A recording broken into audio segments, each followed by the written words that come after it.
మీ profession ఏంటి? ఆయన profession ఏంటి? మీ హస్బెండ్ ప్రొఫెషన్ ఏంటి? మా హస్బెండ్ రియల్ ఎస్టేట్ మేడం. నేను వచ్చేసి లెక్చరర్గా చేస్తాను, మ్యాథ్స్ లెక్చరర్. మీ నేటివ్ ప్లేస్ ఎక్కడ? మిర్యాలగూడ మేడం. సో మీ మధ్యవర్తి ఎవరైతే ఉంటారో అంటే మీకు సంబంధం ఆయన ఏం మాట్లాడలేదా అంటే ఈ విషయంలో? ఇప్పుడు వాళ్ళు ఏం ఇన్వాల్వ్ అవ్వట్లేదు మేడం. అంటే మీకు ఇది ఇప్పుడు హల్దీకి ముందు లేకుండే, హల్దీ తర్వాతనే ఇదంతా స్టార్ట్ అయ్యింది. ట్రీట్మెంట్కి వెళ్తే డాక్టర్ ఏమన్నారు? ట్రీట్మెంట్కి వెళ్తే మెడిసిన్ ఇచ్చారు, తగ్గిపోతుందని చెప్పారు. ఒక 1 వీక్లో అది తగ్గిపోయింది. ఏమన్నా అంటే ఫ్యూచర్లో వచ్చే ఛాన్సెస్ ఉంటుంది అంటారు. అదే పాట ఇప్పుడు ఉంది అని కాదంట మేడం, ఫ్యూచర్లో వస్తే ఈ దేనికి ఎవరు సర్టిఫికేట్ ఇస్తున్నారు మేడం? రాదు అని సర్టిఫికేట్ తెచ్చుకోవాలంట మేడం. నాకు ఏది రాదు అని దేనికి సర్టిఫికేట్ ఇస్తున్నారు? అప్పటికి నేను హోమియోపతిలో తగ్గుతుందంట, వెళ్దాం రండి అంటే నేను హోమియోపతిని నమ్మనంటావు. ఇంకా నేను చెప్పాలి మీకు, ఎలా అర్థమయ్యేటట్టు చెప్పాలి అంటే మీరు అక్కడ ఒక వచ్చిన దాన్ని తగ్గడానికి కాదు మీరు మాట్లాడేది. ఎలా అయినా కూడా ఒక రీజన్ వెతుకుతున్నారు అక్కడ, అంతే. ఇప్పుడు మీరు కార్తిక్ తోని మాట్లాడే ప్రయత్నం ఏమైనా చేసిండ్రా? అంటే ఫోన్లో చేయడం కానీ మెసేజ్లు చేయడం? చాలా సార్లు ట్రై చేశానండి నేను ఆయనతో మాట్లాడనీకి, కలవనీకి నేను చాలా ట్రై చేశాను. ఆయన అసలు ఎంత నేను ట్రై చేసినా కూడా ఆయన రెస్పాండ్ అవ్వడానికి కానీ కనీసం నాతో మాట్లాడడానికి కూడా ఆయన ఇంట్రెస్ట్ చూపించడం లేదండి. నాకు వద్దు, ఇంతే, ఇంకా అదే మాట, నాకు వద్దు. అలాగే అమ్మగారు ఉన్నారు, పావని అమ్మ. అమ్మ మీరు చెప్పండి, ఎప్పటి నుంచి ఈ సమస్య మొదలైంది మీకు? అంటే ఇప్పుడు పావనిని ఇంటికి రావద్దు అని చెప్పేసి ఎప్పటి నుంచి అంటున్నారు? 3 నెలల తర్వాత నుంచి అన్నారు మేడం. పెళ్ళైన 3 నెలల తర్వాత? 3 నెలల తర్వాత, 3 నెలల దాకా ఏం అనలేదు. మా కోడలు చాలా తెలియగలది. మా అమ్మాయి మంచి చదువుకున్నది. అమ్మాయి నా కోడలైన బంగారం అని బాగానే మాట్లాడుకున్నాం. 3 నెలలు అయిన తర్వాత ఇక మాకొద్దు, అది సూర్యాసిస్ అంటూ జబ్బు కాదు వాళ్ళు అంటున్నారుగా అమ్మా అదని వాళ్ళు చెప్తున్నారు. కానీ అదంతా అబద్ధమే మేడం. సరే వాళ్ళ ఇష్టం మేడం. మేము ఇప్పుడు 3 రోజుల నుంచి ఇక్కడ జరదీస్తున్నాం. అంతకుముందు 6-7 సిట్టింగులు చేయించాం. కూర్చొని మంచిగా మాట్లాడుకుందాం సామరస్యంగా. అంటే ఎక్కడ కూడా నేను ఆ మినిస్టర్తో మాట్లాడుతున్నా, ఈ మినిస్టర్తో మాట్లాడుతున్నా, నేను ఇప్పుడు బొంబాయిలో ఉన్నా, నేను రాను అని ఏదో ఒకటి అడ్డం జరుపుకుంటూ ఇప్పుడు సంవత్సరం అయింది మేడం. అంటే కూర్చున్నప్పుడు ఏం మాట్లాడారు పావని గురించి కానీ మీ గురించి కానీ? నాకు ఒక వారం టైం ఇవ్వండి, ఒక 3 డేస్ టైం ఇవ్వండి, నేను వస్తా, వచ్చి మాట్లాడతా అని చెప్పేవారు, వెళ్ళేవారు. కార్తీక్ వాళ్ళిద్దరు భార్య భర్త మాట్లాడుకుంటారు మేడం. నేనేం మాట్లాడలేదు. అది ఇప్పుడు కూర్చోబెట్టాం కదా మేడం, సిఐ దగ్గర కూర్చోబెట్టాం. ఈ సమస్య చెప్పింది, ఆయన సమస్య చెప్పాడు. చెప్పినప్పుడు వాళ్ళిద్దరు వాళ్ళ ముందర మాట్లాడుకుంటారు. నేనైతే ఆ అబ్బాయిని మాట్లాడలా.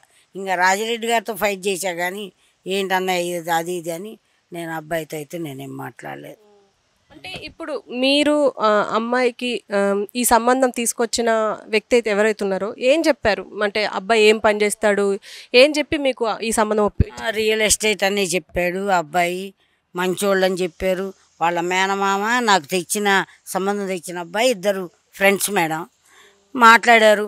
వాళ్ళ తప్పు ఉందని వాళ్ళ తప్పు లేదని వాళ్ళని కూడా ఇన్వాల్వ్ చేయలేదు మేడం. మేము వాళ్ళని అనద్దు పాపం, ఎందుకు అనాలి? వాళ్ళు బయట రూపం చూస్తారు కానీ లోపల గుణం చూడలేరుగా మేడం అని ఇట్లా అన్నారని వాళ్ళని కూడా మేమేం అనలేదు. కనీసం ఇప్పుడు 3-4 పోలీస్ స్టేషన్లో పెట్టాం కానీ వాళ్ళ పేరు ఇంత కూడా పెట్టలేదు మేడం. వద్దు అని పెట్టలేదు. ఈ ఆమె కుటుంబ ప్రాబ్లం ఆమెదే కానీ వాళ్ళది కత్తి మంచోళ్ళని తీసుకొచ్చిండ్రు. దాని రాత అట్లా ఉంది, ఏం చేయండి మేడం, ఇంకా అంతే. అంటే ఇప్పుడు మీరు పావనిని పెంచుకున్నారు అని చెప్పేసి అని అంటున్నారు కాబట్టి వీళ్ళ పేరెంట్స్ ఎక్కడున్నారు? పాపం నా ఫ్రెండ్ మేడం, వాళ్ళ మమ్మీ నా సొంత ఫ్రెండు. 2 ఆడపిల్లలు వాళ్ళకి, ఒక ఆడపిల్ల ఒక మగపిల్లోడు, 3వ కాన్పు ఈమె. అయితే నేను వాళ్ళ అమ్మగారి దగ్గర వెళ్ళి ఏడ్చాను. నేను ఏమని ఇట్లా అక్క నాకు పిల్లలు లేరు, అటు ముగ్గురు మేము 7 అక్క చెల్లెళ్ళం, అటు ముగ్గురికి పిల్లలు ఉన్నారు, ఇటు ముగ్గురికి పిల్లలు ఉన్నారు, మధ్యలో దానికి నాకు లేరు అని అంటే తిక్కల దాని ఆడవాకు వద్దంటే ఉంచుకుంది. అలివేలు అమ్మాయి పేరు, నా ఫ్రెండ్ పేరు. వాళ్ళ అమ్మ చెప్పి మాట్లాడింది నాతో. వద్దంటే ఉంచుకుంది. మూడో కాన్పు బిడ్డ అయినా నీకే ఇస్తా, కొడుకైనా నీకే ఇస్తానని మా వారు నేను ఇద్దరం వెళ్ళాం మేడం. ఇద్దరం వెళ్ళాం, మాట్లాడుకున్నాం. నెల నెల పండ్లు తీసుకెళ్ళి ఇచ్చేదాన్ని అమ్మాయికి, ఇక నా ఫ్రెండ్కి. ఇంకా అట్లా పుట్టంగానే మేడం పుట్టుగుడ్డు పాలు కూడా నేనే చికిచ్చా మేడం, తెచ్చుకున్నా. ఇక అది మేడం, ఇంక దాని గురించి చెప్పాల్సింది ఏం లేదు. ఎంతో ప్రేమతోని పెంచుకొని ఉంటారు. ఇప్పుడు ఇలా అయ్యేసరికి ఒక రకమైన బాధ అనిపిస్తుంది మేడం. ఒక్క కార్యం చేసినా నా పిల్లల్ని ఇంత అపురూపంగా పెంచుకుంటే ఆఖరికి కింద పండబెట్టిందంట మేడం. 15 రోజులు భర్త పక్కన, భర్త పక్కన తల్లి వాళ్ళు పడుకొని మంచాల మీద నా పిల్లని ఈ రోజుల్లో ఏమన్నా ఉందా మేడం కింద పడుకోబెట్టాం? అసలే ఆమెకి హెల్త్ బాగాలేదని మీరే చెప్తున్నారు. అట్లాంటి ఆమెను కింద పడుకోబెట్టి తినకుండా తాగకుండా చేసి ఇంటికి పంపారు మేడం. నేను వస్తే నాతో తగువ పెట్టుకుంది ఆమె. ఇంకొక చెల్లెని తీసుకొని వస్తే ఇక మా అమ్మాయిని ఏదో అన్నమని ఏం ఇష్యూ గురించి కాదు పెట్టుకుంది. వాళ్ళ అమ్మాయి మా ఇంటికి వచ్చింది మేడం. ఏది ఇప్పుడు మాట్లాడుతున్నారు చూడండి పూర్ణ అని, వాళ్ళ చెల్లెలు ఈ నెమ్మట పంపారు. పంపితే మేడం ఆమె అటో ఇటో 1 ఏడు 2 ఏళ్ళు ఈమెతో తక్కువ, ఇద్దరు బరాబరి అంత ఏజ్ అయినప్పుడు మరి ఆ రోజు మా అటు ఇటు తిరుగులు మరుగులు అయినాక మనం తల్లిగారింటి కాడ కార్యం చేస్తాం కదా మేడం. మరి అట్లా చేయడానికి మేము దుప్పటి దులిపి మంచిగా పక్కలేసి చేస్తే వెళ్ళి ఫస్ట్ ఆ అమ్మాయి పడుకుంది మేడం. ఏం చెప్పాలి నేను చెప్పండి? అది అనుకునే మాటలైనా తప్పమ్మా, అమ్మా నువ్వు తల్లి లేని దానివి, అన్నయ్య మీద ఇట్లా కాళ్ళు వేసుకొని పడుకుంది. నేను అన్న తప్పమ్మా, అట్లా పడుకోకూడదు, నువ్వు తల్లి లేని దానివి, నిన్నేం అంటల్లా, అట్లా చేయకూడదు తల్లి అన్న. దానికి ఇప్పుడు గొడవ అన్నయ్య స్నానానికి పోయాడు అప్పుడే. ఇక రాగానే వాళ్ళ అన్నయ్యని వాటేసేసుకొని ఏమో మేము తిట్టినట్టు కొట్టినట్టు ఏడ్చి పెద్ద గోలు చేసింది. దాని గురించి ఈమె గురించి ఇంటికి వస్తే ఇలా అత్తమ్మ నాతో పెట్టుకుంటే అట్ట అనలేదమ్మా, నాకు ఆడపిల్ల ఉంది ఇట్లా అని అన్నది. ఆమెనే తిట్టలా చెయ్యలా. ఒక ఇంటికి వచ్చి అయినా వచ్చింది అప్పుడే ఫస్ట్ మలుపులకు వచ్చారు. వచ్చింది ఏం పని, పక్క ఏంగానే నువ్వు పడుకుంటే నీ ఏజ్ అంత అని నేను లేపుతానా, లేమా పక్క నుంచి లే నువ్వు అంటే అనగలుగుతున్నా చెప్తా. ఇంకా ఆ విధాన ఆ రోజు బాగానే ఉంది, ఇంకి కార్యం జరగల. ఇప్పుడు నష్టపడింది ఎవరు మేడం? మేమేగా, నా బిడ్డేగా. ఆ రోజు జరిగిపోయి ఉంటే ఏమో తర్వాత అయితే చూపించుకొని ఆయనే మంచిగా ఉండేము. ఇప్పుడు మీ డిమాండ్ ఏంటి ఫైనల్గా? డిమాండ్ ఏం లేదు మేడం, ఇష్టం వాళ్ళకి ఇష్టమై ఆమెకి ఇష్టమైతే ఆమె ఎంతో మేడం, అబద్ధమే చెప్పము, ఆమె ఎంతో ఇష్టపడి చేసుకుంది మేడం. నా మాట కూడా కాదంది మేడం. ఎందుకో తెలుసా మేడం, మా ఇంటికి 10 కోట్లు ఆస్తున్న వాళ్ళు వచ్చారు, జాబ్ ఉన్న వాళ్ళు వచ్చారు. నేను చేసుకోను, నేను కార్తీక్నే చేసుకుంటా అని పట్టుబట్టి సంవత్సరం ఆగి చేసుకుంది మేడం. అబ్బాయి రియల్ ఎస్టేట్ అన్నా నాకు ఇష్టమే, 35 ఏండ్లే నీకు 23 ఏండ్లే ఇప్పుడు అని చెప్పిన 11-12 ఇయర్స్ తేడా అమ్మా, అయినా పర్వాలా నేను ఆయన్నే చేసుకుంటా. పెళ్ళి చూపులకు వచ్చినాడు మేడం, చూసింది అంతే ఇష్టపడింది మేడం. ఇష్టపడి ఆయన్నే చేసుకుంటానని ఇప్పుడు అట్లా తెచ్చుకుంది. ఏం చేయను మేడం, ఇష్టంగా చేసుకున్నందుకు అయింది ఇప్పుడు ఇట్లా. మీరు చెప్పండి మేడం, మీరు ఎన్నో కేసులు చూసుంటారు. ఇప్పుడు మీ మహిళా మండలి ఇప్పుడు ఈ కేసుని మీరు ఎలా చూస్తున్నారు? అందరికీ నమస్కారం. నా పేరు అనురాధ. నిన్న సామరస్యంగా వచ్చినాము అన్న, మేము ఒక మహిళా మండలి లీడర్గా లేక రాలే, ఒక పెద్ద మనుషులు లెక్క వచ్చినాము. ఈ అమ్మాయి మిర్యాలగూడెంకి వెళ్ళి వచ్చింది, మన హైదరాబాద్కి వచ్చింది, ఇక్కడ ఎవరు రిలేషన్ కూడా లేదు అని ఇంట్లో నేను తీసుకుపోతాను. ఇంట్లోకి వెళ్ళినాం. ఇంట్లోకి వెళ్తే డోర్ పెట్టేస్తే మీరు లోపలికి రానియకపోతే అన్నయ్య మేము బయట కూర్చుంటాం, నీ పరువు పోతుంది. మేము బయటికి వెళ్ళి వచ్చినప్పుడు లోపల కూర్చోబెట్టి మాట్లాడదాం, సామరస్యంగా మాట్లాడదామని చెప్పినాం. సరే అమ్మ మీరు రండి కానీ ఆ అమ్మాయి రావద్దు.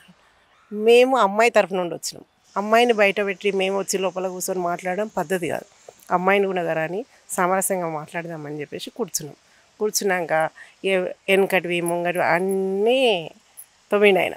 అయితే ఇవన్నీ కాదన్నయ్య, మీ కోడలామె, మీరు ఇంకా రిలేషన్ తెగిపోలేదు, కోర్టు నుండి విడాకులు రాలే, అమ్మాయి పెళ్ళయి సంవత్సరం కాలే, మీరు కోర్టులో అప్లికేషన్ పెట్టుకున్నా కూడా పిటిషన్ వేసుకున్నా కూడా సంవత్సరం కానీ తీసుకోరాడు, ఇంకా రిలేషన్ ఉంది, మీ కోడలామె ఉండని అంటే నాది ఫంక్షన్ ఉందమ్మా, ఫంక్షన్ అయిపోయినాక మాట్లాడతాను. అయితే ఫంక్షన్ అయిపోయినాక మాట్లాడతా అంటే ఫంక్షన్కి నీ కోడలు ఉండాలి. ఒక్క కొడుకు అన్నప్పుడు నీ కోడలు కూడా ఉండాలి. నీకు ఎన్ని సమస్యలైనా ఉండని బయట నీ కోడల్ని పరిచయం చేసుకో. ఆమెకు కూడా అన్నదమ్ములు లేరు, అక్కయ్యలు లేరు, తండ్రి లేడు, అమ్మాయి ఒకతే. నువ్వు అంతకుముందుకు పెళ్ళి కాకముందుకు బిడ్డే అని అన్నావు. ఇప్పుడు బిడ్డ లేకనే గౌరవించి తీసుకో. తర్వాత సంవత్సరం అయినాక కోర్టు ఏది నిర్ణయం చేస్తే అది చేయని అంటే వద్దు మా ఇంట్లో ఉండొద్దు అని అన్నాడు. అయితే మరి మీ బాబును పంపి మాట్లాడదాం బాబుతోటి, అమ్మాయి మధ్యన అబ్బాయి మధ్యన ఏం జరిగిందనేది చూద్దాం అంటే ఆమెకు అంటువ్యాధి ఉందమ్మా, ఆ వ్యాధి ఉందంటే ఎన్నో ఎయిడ్స్కు మందులు ఉన్నాయి. మొన్న అంత కరోనా వస్తే ఆ కరోనాకు మందు కానీ పెట్టిర్రు, దీనికి మందు కానీ పెట్టలేరా? ఇంతమంది ఇన్ని లైవ్లు వచ్చినాయి, ఇన్ని ఛానల్స్ వచ్చినాయి, ఎంబీబీఎస్ డాక్టర్లు చూస్తలేరా? ఈ మందుకు ఈమె వచ్చిన వ్యాధికి మందే లేదా? ఇదొక్క ఇది తీసుకొని ఆయన భూతద్దంలో పెట్టి ఈ వ్యాధి ఉంది, ఆ వ్యాధి ఉంది, ఈ వ్యాధి ఉంది, ఆ వ్యాధి ఉన్న వాళ్ళు అందరూ చనిపోయారంటే కరోనా వచ్చిన వాళ్ళు కూడా బతికిరు, ఎయిడ్స్ ఉన్న వాళ్ళకు కూడా మందు కనిపెట్టిరు. దీనికి ఎందుకులే? మిర్యాలగూడెంకి వెళ్ళి వచ్చింది మొన్న నుండి అమ్మాయి ఈడొచ్చి ఉంటుంటే అందరు మహిళా మండలంలో ఈ లైవ్లు చూస్తున్నారు. సో చూశారు కదా, అసలు పావని ఆవేదన కానీ ఆమె తల్లి ఆవేదన కానీ కేవలం మ్యూచువల్గా విడిపోయినా ఓకే, లేకపోతే నన్ను యాక్సెప్ట్ చేసి లోపలికి తీసుకెళ్ళినా ఓకే, నాకు ఏదైనా ఓకే, కానీ ఇలా నన్ను బర్బాద్ చేయకండి, నన్ను ఇంత ఇబ్బంది పెట్టకండి అని చెప్పేసి అంటున్నారు. అంటే అది క్యూర్ అయ్యే డిసీజ్కి నన్ను ఇంత ఇబ్బంది ఎందుకు పెడుతున్నారు అని చెప్పేసి కూడా అంటున్నారు. సో చూద్దాం, ఈమె విషయంలో ఈమెకు న్యాయం జరగాలని రెడ్ టీవీ తరపున మేము కూడా కోరుకుంటున్నాం. మీరు కూడా సపోర్ట్ చేయాలి అనుకుంటే ప్లీజ్ ఇక్కడి ఎల్బీ నగర్కి సంబంధించి మహిళా మండలిలు కావచ్చు, ఆడపిల్లలు కావచ్చు, ఎవరైనా వచ్చి ఇక్కడ సపోర్ట్ చేయడానికి మేము కూడా అనుకుంటున్నాం.